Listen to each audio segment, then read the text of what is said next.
Halo semuanya, kembali lagi di channel YouTube Evi Wahyu. Hari ini kita akan bahas tuntas hal yang penting dan sering bikin bingung, yaitu tentang cara dan biaya mutasi serta balik nama kendaraan bermotor beda daerah, lengkap dengan kebijakan terbaru di tahun 2025. Kalau kamu baru beli kendaraan bekas dari luar kota ataupun pindah domisili ke provinsi lain, kamu wajib banget tahu langkah-langkah dan biaya biar prosesnya lancar dan gak kena calo. Langsung aja kita mulai. Tapi seperti biasa, sebelum kita lanjutkan videonya, yang belum subscribe jangan lupa untuk subscribe dulu ya. Subscribe dulu.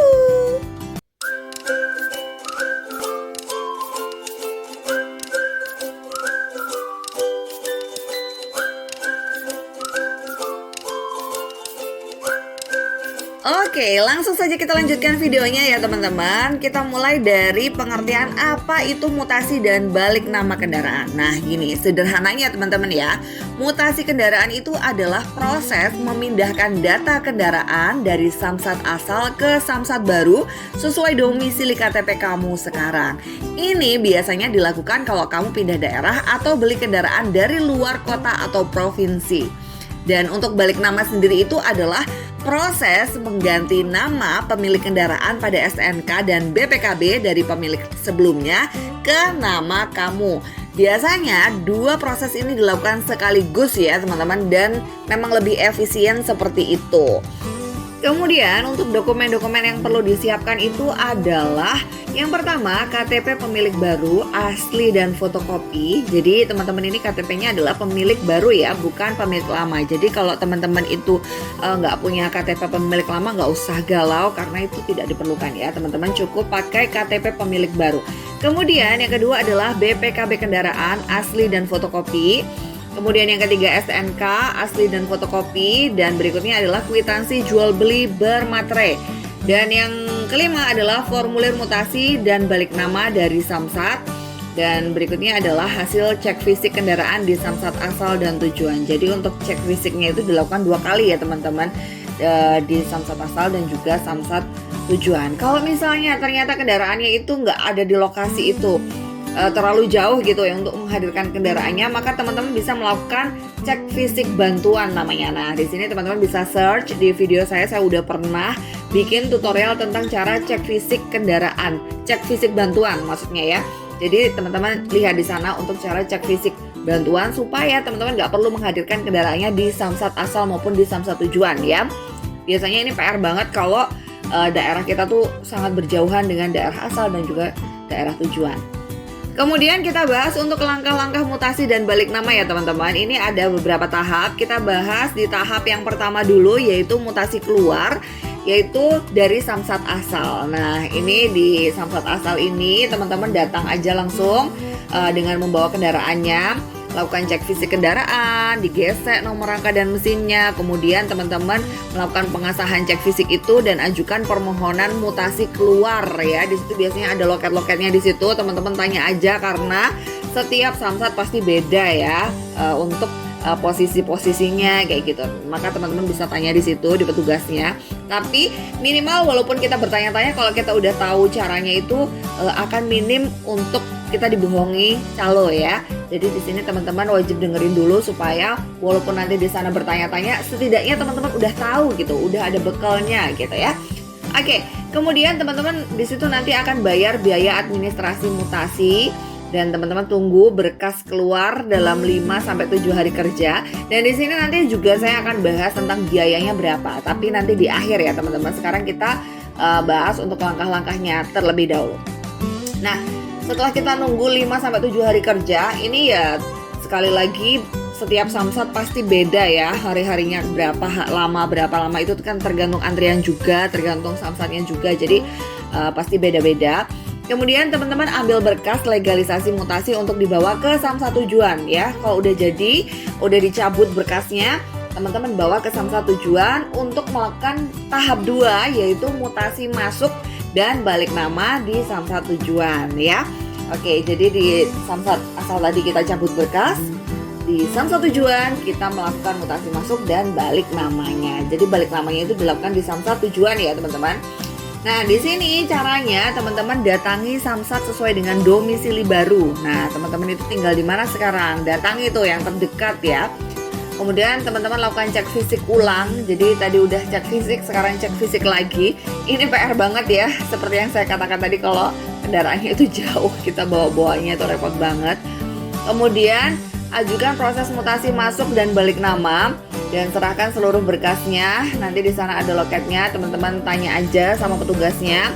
Kemudian teman-teman bisa langsung melakukan bayar pajak kendaraan ya. Kalau misalnya memang belum bayar pajaknya, di sini teman-teman bayar pajak kendaraannya. Kemudian teman-teman juga bayar biaya administrasi dan juga penerbitan dokumen baru seperti STNK baru, BPKB baru gitu ya. Nanti di situ teman-teman bisa langsung ambil STNK dan plat nomor baru sesuai dengan jadwalnya gitu. Nanti biasanya dikasih tahu. Kalau punya saya tuh waktu itu pernah 2 bulan teman-teman STNK jadinya. Tapi kalau untuk plat nomornya tuh biasanya nggak lama, tapi STNK-nya yang agak lama. Tapi ya it's okay, nggak apa-apa. Biasanya kita tuh dikasih surat pengantar gitu loh teman-teman, kayak surat apa kwitansi gitu ya. Jadi walaupun STNK kita belum keluar, tapi kalau misalnya untuk perjalanan gitu tetap aman gitu ya. Apabila ada razia-razia itu teman-teman cukup kasihkan aja, ini loh masih diproses nih loh gitu. Kemudian nanti teman-teman melanjutkan prosesnya itu ke Polres untuk ubah nama di BPKB. Jadi untuk ubah nama BPKB ini nggak di Samsat ya teman-teman, tapi di Polres ya. Nanti teman-teman di sana juga bisa tanya sama petugasnya kalau BPKB itu di mana di sini ngambilnya gitu ya. Intinya kalau teman-teman nggak ngerti, tanya aja karena memang setiap Samsat itu pasti beda ya, nggak akan sama gitu. Yang pasti tapi untuk pencetakan BPKB ini adalah di Polres ya, bukan di Samsat. Oke, kemudian kita bahas kebijakan terbaru di tahun 2025 ini. Ada kabar gembiranya nih teman-teman, yaitu BBNKB-nya itu adalah gratis teman-teman. Jadi mulai 5 Januari 2025 pemerintah resmi menghapus BBNKB. Apa itu BBNKB? BBNKB itu adalah biaya balik nama kendaraan bermotor untuk kendaraan bekas resmi teman-teman ya. Ini digratiskan. Jadi buat kamu yang beli motor atau mobil bekas, kamu tidak perlu lagi membayar BPNKB seperti tahun-tahun sebelumnya. Tapi ingat, BPNKB hanya gratis untuk kendaraan bekas, bukan kendaraan baru ya teman-teman. Meski BPNKB gratis, kamu juga masih perlu membayar beberapa biaya lainnya ya teman-teman. Jadi nggak yang serta-merta gratis semuanya, karena dalam proses mutasi dan balik nama itu bukan hanya biaya BPNKB aja, banyak perintilan biaya-biaya lain. Nah, kita bahas rinciannya sekarang. Oke, kita bahas untuk rincian-rincian biayanya ya teman-teman. Oke, untuk setiap daerah itu pasti beda ya teman-teman. Tapi ini adalah garis besarnya aja, kayak kira-kiranya gitu ya. Nanti untuk realnya di lapangan berapa itu ya mudah-mudahan nggak terlalu beda. Tapi ini secara resmi itu rule-nya itu kayak gini loh untuk perhitungan biayanya teman-teman ya. Oke, untuk motor bekas dulu ya sekarang yang kita bahas. Nanti teman-teman bisa simulasikan sendiri dengan kendaraan teman-teman ya. Oke, di sini ada beberapa komponen yang harus teman-teman bayarkan. Yang pertama itu adalah pajak kendaraan PKB ya. Ini adalah 1-1,5% dari NJKB motor. Nah, biasanya itu sekitar 150.000 sampai 500.000 tergantung kendaraan teman-teman, tergantung cc-nya juga biasanya ya. Kalau kendaraannya mahal ya biasanya mahal, kalau kendaraannya murah gitu ya biasanya lebih murah ya. Jadi ini pajak kendaraan. Kalau teman-teman belum membayar pajak, maka di sini teman-teman dikenai biaya pajak kendaraannya juga. Kemudian SWDK-LLJ, ini asuransi wajib tahunan, biasanya besarannya itu adalah 35.000. Kemudian kita juga dikenakan biaya STNK baru. Di sini kita diterbitkan STNK baru atas nama kita sendiri. Itu biayanya 100.000 ya teman-teman. Kemudian kita juga dapat plat nomor atau TNKB baru. Nah, ini plat baru ini dari Samsat domisili baru ya teman-teman. Jadi kalau misalnya awalnya itu platnya DK misalnya dari Bali, terus teman-teman pindah ke Banyuwangi gitu ya, platnya P gitu. Ya udah, jadi untuk plat yang terbaru itu adalah platnya P gitu. Itu biayanya untuk penerbitan plat nomor baru itu adalah 60.000. Nah, selanjutnya biaya lagi itu adalah BPKB baru diurus di Polres, itu besarannya untuk motor 225.000 ya teman-teman. Nah, untuk administrasi dan formulir seperti biaya fotokopi, legalisir, dan pengurusan dokumen itu biasanya sekitar 35.000 sampai 75.000. Jadi teman-teman juga harus menyiapkan biaya ini ya.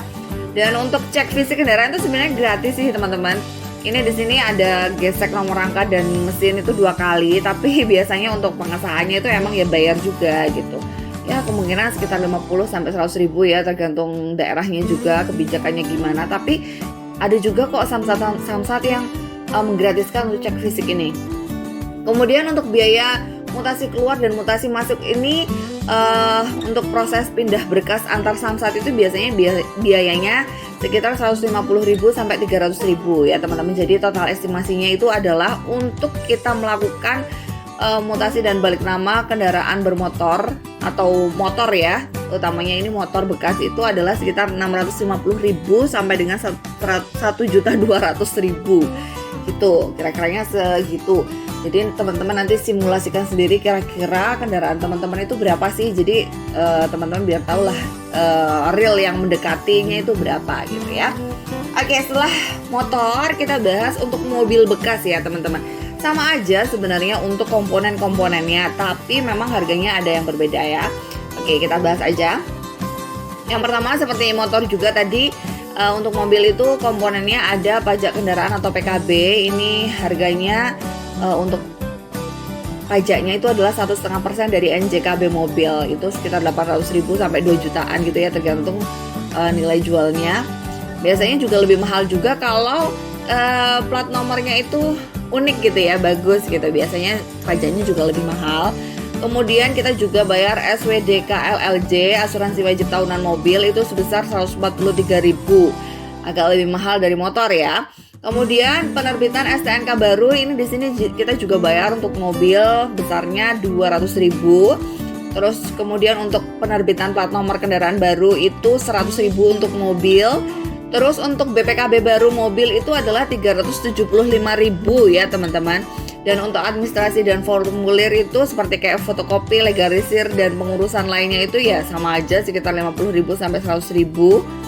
Kemudian mobil juga ada cek fisiknya ya, dilakukan di 2 samsat itu sekitar 75.000 sampai 100.000-an ya, tergantung samsatnya juga. Dan untuk biaya mutasi keluar dan masuknya untuk pemindahan berkas samsat dari asal ke tujuan itu biayanya untuk mobil sekitar 250.000 sampai dengan 500.000 tergantung samsatnya ya teman-teman ya. Jadi total estimasi untuk mobil itu adalah sekitar 2 juta sampai 3 juta setengah kalau kita nggak pakai calo ya teman-teman. Dan di sini ada catatan penting ya. BPNKB ini tidak dikenakan mulai Januari 2025 ya teman-teman untuk kendaraan bekas. Dan kabar baik ini untuk semua pembeli kendaraan second. Dan untuk pajak kendaraan bisa berbeda tergantung daerah dan NJKB atau nilai jual kendaraan teman-teman. Nah, jika ada tunggakan pajak harus dilunasi dulu sebelum balik nama. Kemudian semua proses bisa diurus tanpa calo, cukup ikuti prosedur resmi di Samsat dan Polres. Nah, untuk plat nomor akan berganti mengikuti domisili baru setelah mutasi. Dan untuk cek fisik kendaraan itu dilakukan 2 kali ya teman-teman, di Samsat asal dan juga di Samsat tujuan. Kalau teman-teman nggak bisa menghadirkan kendaraannya, maka teman-teman bisa lihat video saya tentang cek fisik bantuan. Dan untuk semua pembayaran ini dilakukan di loket resmi Samsat atau bank rekanan, bukan ke calo ya teman-teman. Jadi teman-teman hati-hati banget untuk melakukan pembayaran ini. Nah, kemudian pastikan data-data teman-teman itu cocok ya untuk di KTP, STNK, BPKB agar prosesnya tidak tertunda dan lancar semuanya. Dan ada beberapa tips juga dari saya ya, buat teman-teman yang bertanya-tanya tentang nilai jual kendaraan bermotor atau NJKB itu berapa ya. Teman-teman bisa cek di website resmi Samsat Provinsi teman-teman. Di situ biasanya ada nilai kendaraan itu, taksirannya berapa, di situ ada. Dan teman-teman juga di sini harus menyiapkan dokumen asli dan salinan dari awal agar tidak bolak-balik ya. Jadi dari rumah itu udah bawa fotokopiannya sekalian aja biar nanti nggak repot ya. Kemudian teman-teman juga sebisa mungkin hindari biro jasa kecuali teman-teman itu benar-benar tidak punya waktu, karena biayanya bisa berlipat-lipat ya teman-teman. Kecuali teman-teman itu nggak punya waktu, nggak bisa ngurus sendiri, ya udah oke lah kita pakai biro jasa. Tapi kalau kita bisa ngurus sendiri, ya udah kita urus sendiri aja, karena biayanya itu akan sangat besar kalau kita menggunakan biro jasa. Biasanya 2 kali lipat sih teman-teman. Kayak waktu saya mau ganti plat kendaraan itu, biasanya kalau diurus sendiri itu sekitar 500 ribuan gitu ya. Waktu pakai calo tuh 900 ribu kayak gitu. Ya seperti itulah. Ya tapi kita terima beres aja, tinggal kita kasih STNK-nya, kadang kita foto aja udah beres gitu. Nah, kita masuk kesimpulan ya teman-teman. Nah, sekarang ini kesimpulannya adalah proses mutasi dan balik nama kendaraan beda daerah makin mudah, murah dan transparan, terutama karena BPNKB untuk kendaraan bekas sudah gratis ya. Kalau dulu bayar teman-teman, kalau sekarang udah gratis, biaya balik nama kendaraannya, jadi lumayan agak berkurang beban kita untuk melakukan balik nama kendaraan ya. Nah, selama teman-teman tahu dokumen yang dibutuhkan dan langkah-langkahnya, teman-teman bisa urus ini sendiri tanpa keluar biaya tambahan buat jasa atau buat bayar biro jasanya gitu ya. Tapi sekali lagi kalau teman-teman memang nggak punya waktu ya it's okay, pakai biro jasa nggak masalah ya. Jadi gimana? Semoga penjelasan ini bermanfaat buat kamu ya. Kalau teman-teman suka video ini, jangan lupa klik like, tulis pertanyaan di kolom komentar, dan subscribe channel Evi Wahyu untuk info-info berguna lainnya seputar kehidupan sehari-hari. Sampai jumpa di video berikutnya. Bye-bye. Terima kasih udah nonton.